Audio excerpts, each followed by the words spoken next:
ஈரோடு அருகே வாழ்ந்து காட்டுவோம் திட்டத்தின் கீழ் தொழில் குழுவினர் அமைத்துள்ள சூரிய சக்தியில் இயங்கும் சிறுதானிய மதிப்பு கூட்டு மையம் பழங்குடி மக்களிடையே வரவேற்பை பெற்றுள்ளது. இதுகுறித்த ஒரு தொகுப்பை இப்போது பார்க்கலாம்.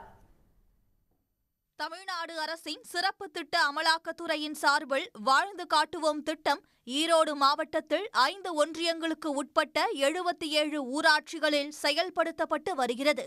இந்த திட்டத்தின் கீழ் பழங்குடி மக்களின் மேம்பாட்டிற்காக ஆசனூர் அருகே உள்ள ஜோக்கிதொட்டி கிராமத்தில் தமிழ்நாடு அளவில் முதல் முறையாக சூரிய சக்தியால் இயங்கும் சிறுதானிய மதிப்பு கூட்டு மையம் தொடங்கப்பட்டுள்ளது. இந்த இயந்திரத்தை இயக்க அப்பகுதி மக்கள் 15 பேருக்கு சிறப்பு தொழில் பயிற்சி அளிக்கப்பட்டுள்ளது. இந்த சிறுதானிய மதிப்பு கூட்டு அரவை மையத்தின் மூலம் இப்பகுதியில் அதிக அளவில் விளையும் ராகி உள்ளிட்ட சிறுதானியங்கள் கல் நீக்கப்பட்டு பாலிஷ் போடப்பட்டு பின்னர் மாவாக அரைத்து தரப்படுகிறது.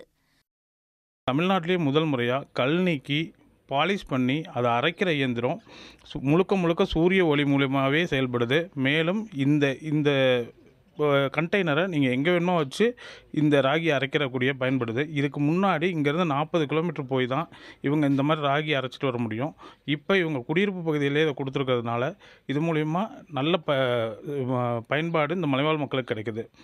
ஜோக்கிதொட்டி கிராம மக்களின் பிரதான உணவாக கேழ்வரகு உள்ள நிலையில் தங்கள் தேவைக்கு போக மீதமானவற்றை மாவாக அரைத்து அருகில் உள்ள மலை கிராம மக்களுக்கு விற்பனை செய்கின்றனர். இதனால் தங்களுக்கு கூடுதல் வருமானம் கிடைப்பதாகவும் அவர்கள் தெரிவிக்கின்றனர். இதுக்கு முன்னாடி தாளவடி போகணும், கோழிப்பாளையம் போகணும், 50 கிலோமீட்டர் போகணும் சார். போகிறதுக்கு 20 ரூபாய், வரதுக்கு 20 ரூபாய் பஸ் சார்ஜ். அது மட்டும் மூட்டைக்கு இல்லாமல் லகேஜ். வாழ்ந்து காட்டுவோம் திட்டத்தில் வழங்கப்பட்டுள்ள புதுமையான இந்த தொழில்கூடம் பழங்குடி மக்களின் வாழ்வை நிச்சயம் முன்னேற்றும் திட்டமாக இருக்கும் என்பதில் மாற்று கருத்து இருக்க முடியாது. சன் செய்திகளுக்காக செய்தியாளர் குணசேகரன். சன் நியூஸ் பெல் ஐகானை கிளிக் பண்ணுங்க.